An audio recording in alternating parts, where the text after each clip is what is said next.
هەژاری سیاسی محمود بروژ ئۆسلۆ لەگەڵ منە سلااو و ڕێز بۆ تەکەکەی محمود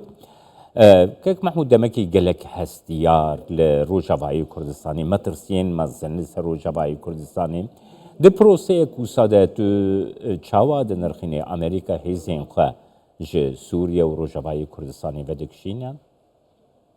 سلااو و ڕێز بۆ تا کاک جەمالێ قەدرگران و هەموو تەماشەوان و گوهداران و کوردێمەنی و خۆراگر و وڵاتپارێز و کوردپەروەر لە ڕۆژئاوای کوردستانی بۆ دلب و تەفگەرێک مەزن دەیەش بۆ یەکرێزیا مالا کوردی نها کشاندنا ترامپ بەریان هاژید ویلایەتا بەرێ دەژی بەحس کرد وەزارەتا بەرەڤانیە ڕەت کرد نەهاژی دبێژێ لێ نەمەعناوێ سەد مرۆڤ بەهەوەر بکێ هینێکی ئەگەر هەیە و جارنا هینێکی نینە لێت سیاسەتی دێت شتێکی مستەحیل نینە چما ژبەرگۆ هەگەر خۆ بکشێنێ یانجی خۆ ڤەکشێنێژی ژوێدێت بەهەوەریا مدە ڤەکەشاندنێک وەک بێ دەمەک درێژ وێ بکشێنێ یەک یاد دوواژی دەوێک و ئەلتەرناتیڤێکی شخۆرە لە هەرێمێ ببینێ دا ئەو ڕۆلاگۆ پێ هاتیە هەرێمێ جاردی بەردەوام چالاک بمێنێش بەرچێ سەدەمێ پێ هاتی دژی تەرۆر و تەرۆریزمی و داعشێ بوو تەرۆر و تەرۆریزم داعشتانها بەردەوامە تەبلی گۆ ڕێژیم هاتە گۆهاراندنژی بە هەزارە ئەندامێ وا دناو دەستێن زندانên دەسەلاتداریە هەرێمێ دەهەنە پێنجە هەزارە خەلکێوا و زار و ماڵباتێ والور هەنە مەترسیەک هەیە لەسەر ئەمن و ئەسایشە گشتی یا هەرێمێژی و نەتەنێیامە یا ئیسرائیلێژی کێ مەترسیەک سەر هەیە ji bo wê sedemê û hin sedemê dî jî hinekî vekêşandina wî wê dirêj bikişêne û ji ber ku çê Kak Cemal ji ber Sûriya yanî giringiyek wê ciyosiyasî û stratêjî heye gelek giring e nisbetî dinyayê timamî em baş dizanin ku Sûriya di cihekî de ye mewqeê wêna destînaşina wênakê çargoşeya dergihê milmilaniya abûriya cîhanî timamî ye li ser zewê li ser taqa li ser enerjî فدور دجیکی دبی سدمک و زوب زو خنک شیلی جویده الا دمکا دستیشانکری بر بچاف از بینم افتشتهانا ململانیه دنواز الهزی دنیای الصين امریکا روسیا ایران تمام هذا دو تشکیدی گرینگ هيا دستهلاتداری السر و دروازه نافدولتی کاک جمال وقت مثلا دروازه سوئیس وقت دروازه باب المندب وقت خلیج ام بیجن کنداوا عربیه گود بیجنه کندا چت بیجنه دروازه بوسفور وانا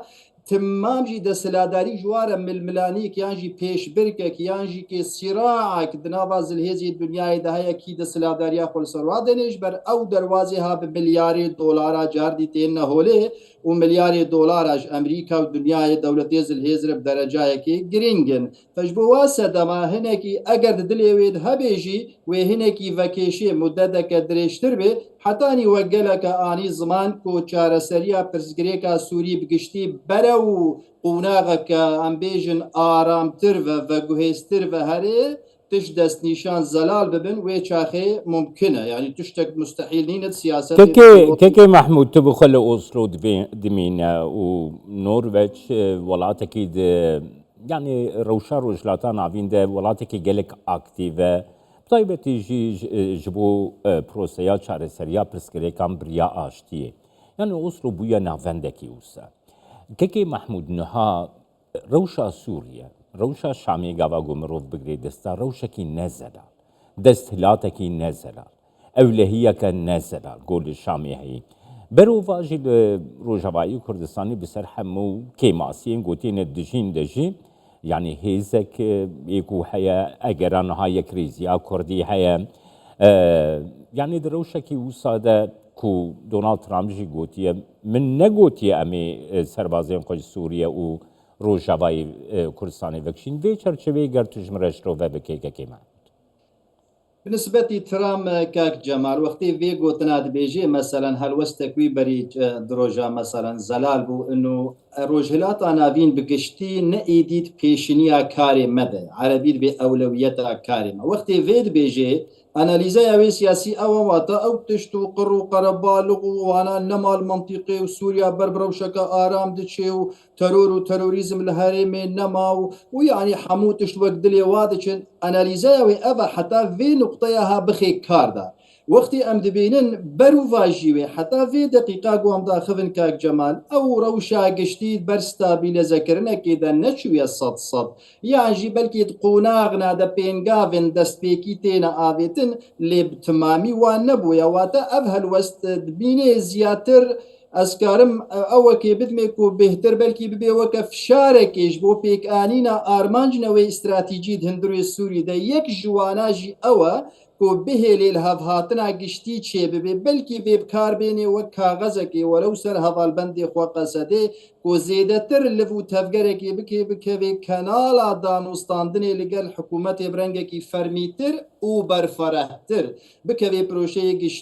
پرۆژەیە گشتی ئێ ئەمبێژن یا سووریا یا ڤەگوهێز و یا پشتی ڤەگوهێز ji bo wê na va tişta bikardênê lê metirsî gelek heye yanî vekêşandina wê metirsiyeke gelek xirab wê bênê holê medî tecrîba sala 2021 li Efganistanê wextê got xwe vekêşan te dî çi qerebalık çêbû çi kuştin çêbû çi talanî çêbû xelkê xwe tayara ve daleqand û diraviyandin yanî rihê xwe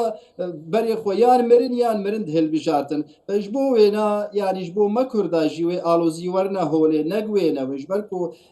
کێ محمود ئاقافتناتە لە تشتێکی بەڵا من gelek شانگ te destnîşan kir ku divê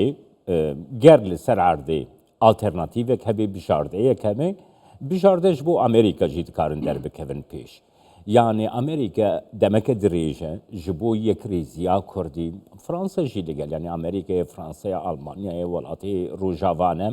ji bo yekrêziya Kurdî hewleke zêde got didin hene گەلو گاوا گوتت بێژێ بژاردە مەبەستاتە بژاردەیە یەکریزیە کوردیەکەکەی محمود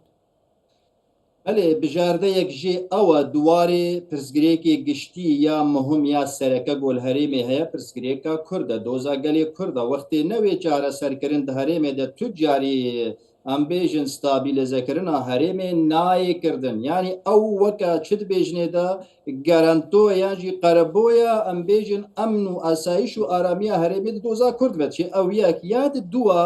ئەگەر ئەف پێنگاوێ بۆ ئانها تورکیا مەسەرەن تاێژە وەک پێشنی وەک ئەم بێژن عەرەبیت بێ ئیستیباقی و پێنگاوا بسەر سووریە و حکوومەتان و دەدێ و دانوستاندنێ وا گەهشتە ڕادەیە هەپەیمانیەکە ئێتیفاقی کێژی چێکندنا بەراخە و ئۆردنێوا دەژی حتا عێراقێ گۆکارە بن پێشەرۆژێدا ئالی کاربن هەفبند بنج بۆ پرۆژەیە سووری بگشتی ئەڤنا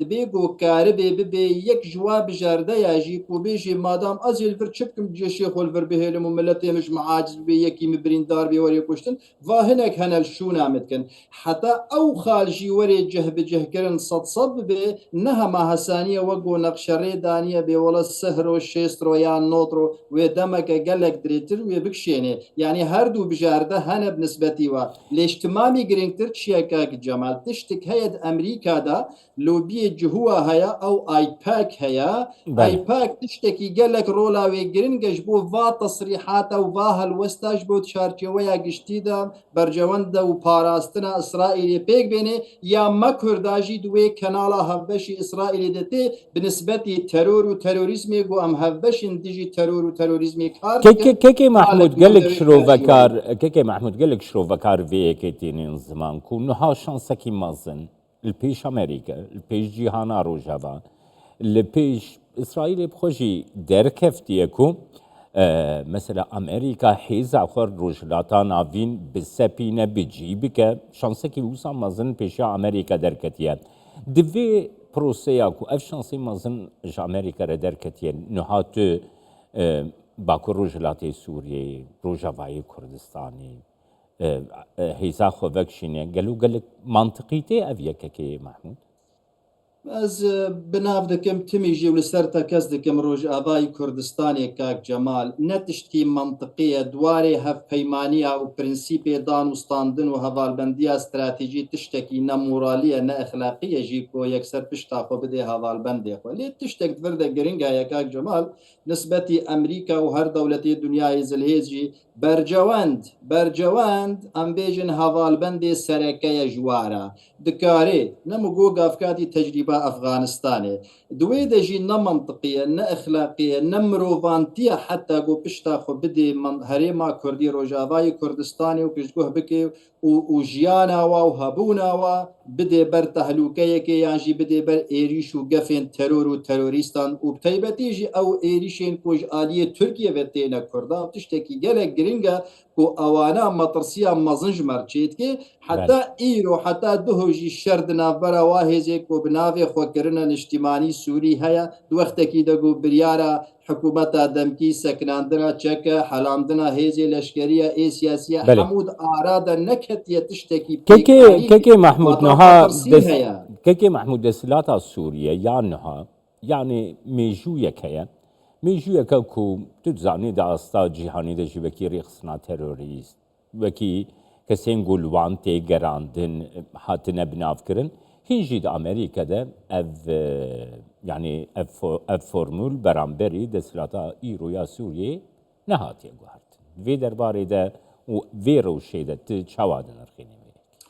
طبعا بالنسبة أمريكا وقتها كرم كده يعني حتى أنا أو 10 مليون دولار كودانا في إنسانها بدنا دستوا يانجي ويجليستا تروري رانا كرنا أهد وردة تشتكي جرينج هي بالنسبة لزلهيزي الدنيا كاك جمال و برجوند و پرا لسر هر تشتیرنه گلک جارا مگوتیه او یاسای ناب دولتی کو پی پابندن براستی جی مایه وک حبرا لسر کاغذه یعنی ابانا تنها برجوند خو بکار بینه آماده دست بده ترور و تروریزم لی تشتک هی بنسبتی آسوری او کسایتیا پراگماتی لبا جولانی کو هنگی خبر گهراندنه بر یعنی فرم خو هلوست خو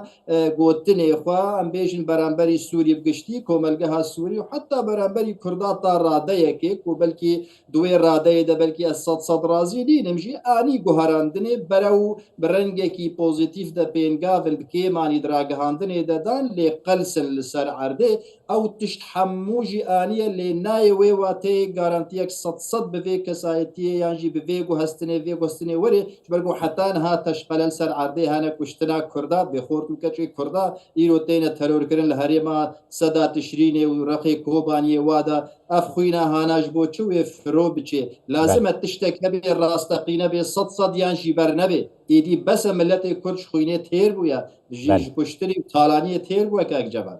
قال لك سباس بوتا كيكي محمود برو شروع كاري سياسيش اوسلو لقلمه